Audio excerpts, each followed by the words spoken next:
semuanya, Kami mahasiswi Sastra Indonesia Angkatan 2022 Universitas 11 Maret. Perkenalkan, aku Putri Permatasari dan rekanku. Anggun Dwi Prastuti. Pada video kali ini kami mengangkat tema mengenal cerita Panji, memahami sejarah Indonesia.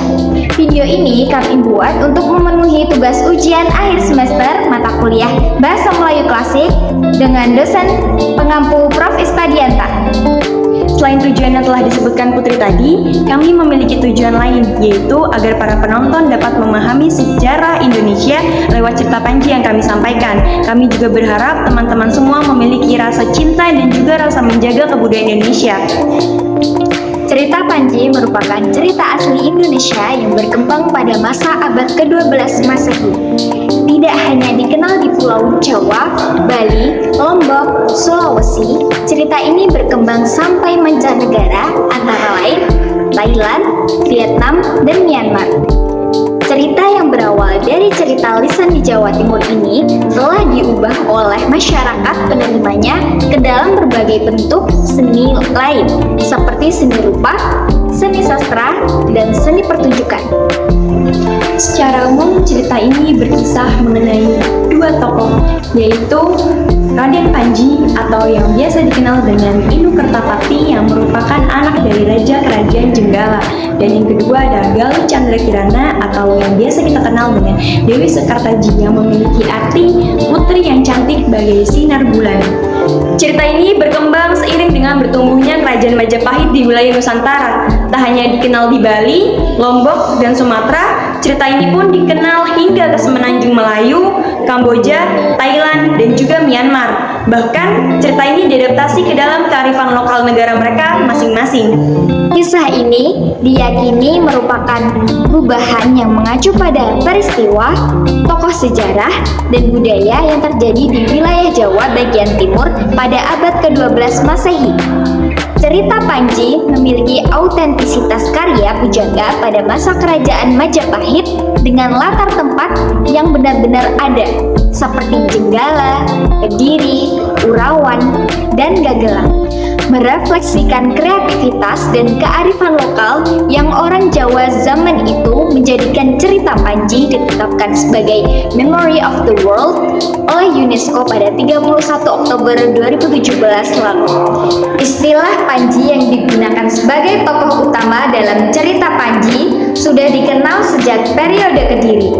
Istilah tersebut merupakan nama gelar atau jabatan yang masih berhubungan dengan lingkungan istana yang mengacu kepada tokoh kesatria laki-laki, yaitu seorang raja, putra mahkota, pejabat tinggi kerajaan, kepala daerah, dan pemimpin pasukan.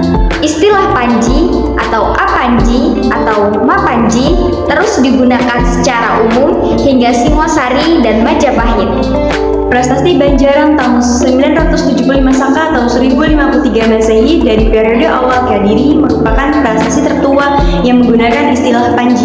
Prasasti yang masih in situ atau berada di tempat asalnya ini menyebutkan nama rajanya, yaitu Sri Mapanji Alanjung Ahyes.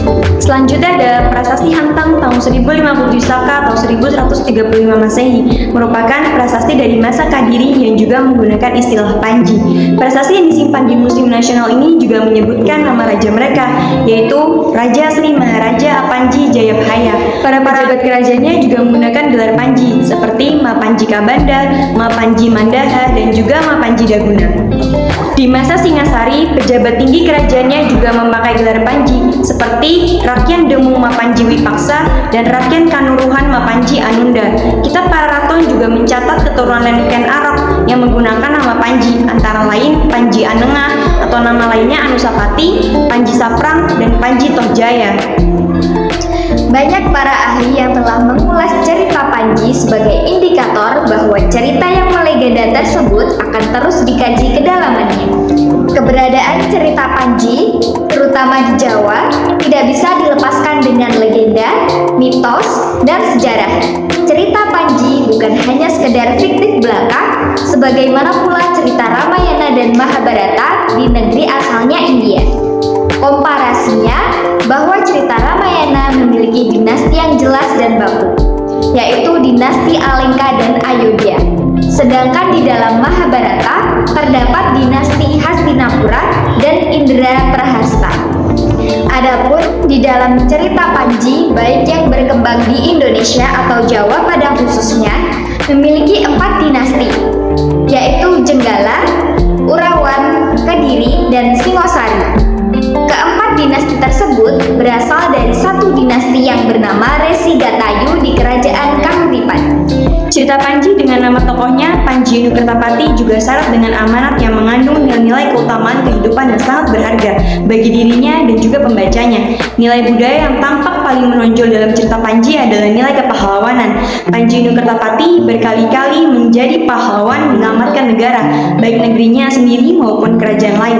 Raja yang sedang menghadapi ancaman bahaya musuh dari luar kemudian meminta bantuan kepada Panji untuk mengusir musuh. Berkat keperkasaan dan kesaktiannya, Panji selalu unggul dalam menghadapi musuh-musuhnya. Selain itu, Panji juga memiliki sifat dan kepribadian yang dapat dijadikan suri tauladan bagi komunitas pada umumnya. Melalui tokoh Panji, penulisnya ingin menyampaikan amanat yang bersifat abadi. Artinya, biarpun amanat dalam cerita Panji itu dibaca berkali-kali dan selang beberapa tahun akan tetap langgeng.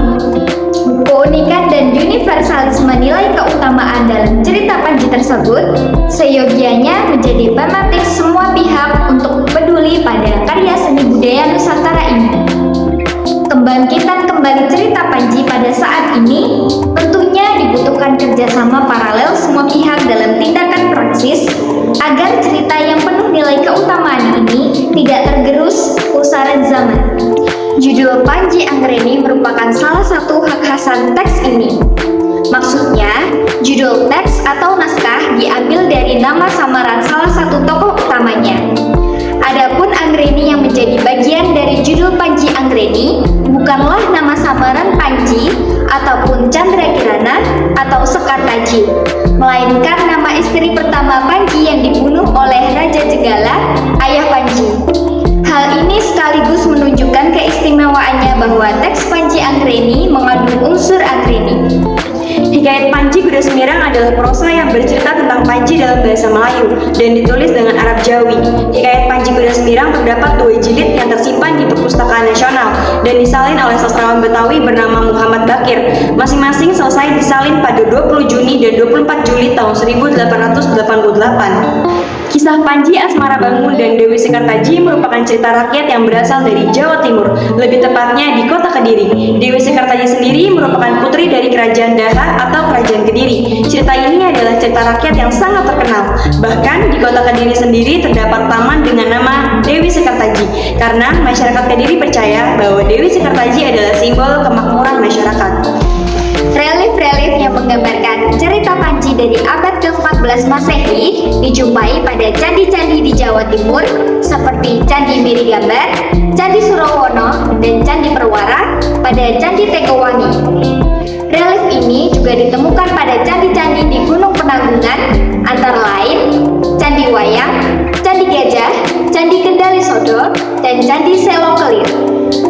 Di masa Majapahit ini, relief cerita Panji tidak digambarkan secara lengkap.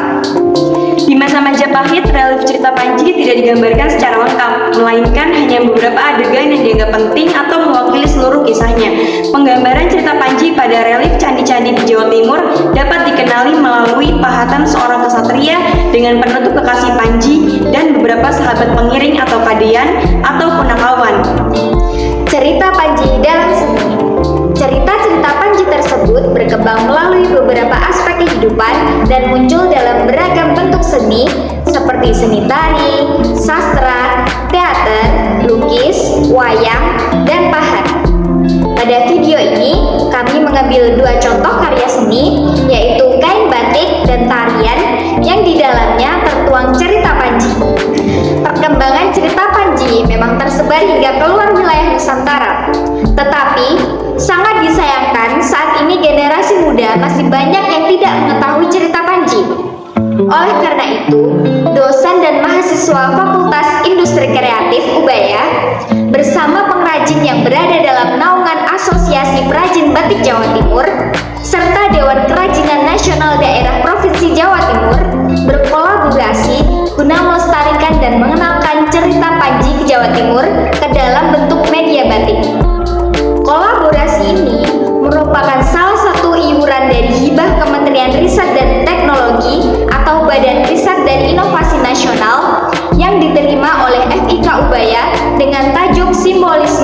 dan nilai cerita Panji Jawa Timur pada ragam hias Jawa Timur.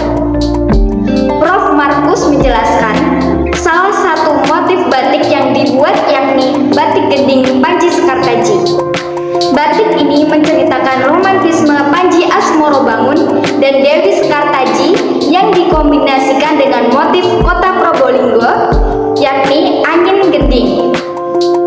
Menurut Prof. Markus, batik khas ini terinspirasi dari kondisi alam Probolinggo yang juga dikenal dengan sebutan Bayu Angga.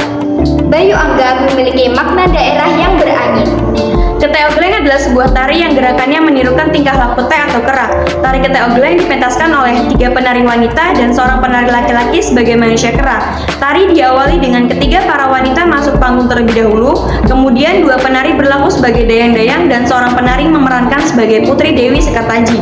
Sedangkan seorang penari laki-laki berperan sebagai Raden Panji Asmorobangun dari Kerajaan Daha atau Kerajaan Kediri. Awalnya, tari ini ditarikan oleh masyarakat Desa Tokawi, Kecamatan Nawangan, Pacitan, dengan menceritakan kisah Raden Asmorobangun dan Dewi Sekartaji yang keduanya saling mencintai dan bercita-cita ingin membangun kehidupan harmonis dalam sebuah keluarga. Namun, Raja Jenggala, ayahanda Dewi Sekartaji, mempunyai keinginan untuk menikahkan Dewi Sekartaji dengan pria pilihannya. Itulah pembahasan kami mengenai tema yang kami angkat, yaitu mengenal cerita Panji, memahami sejarah Indonesia. Mohon maaf dari kami apabila ada salah kata. Wassalamualaikum warahmatullahi wabarakatuh. Dadah.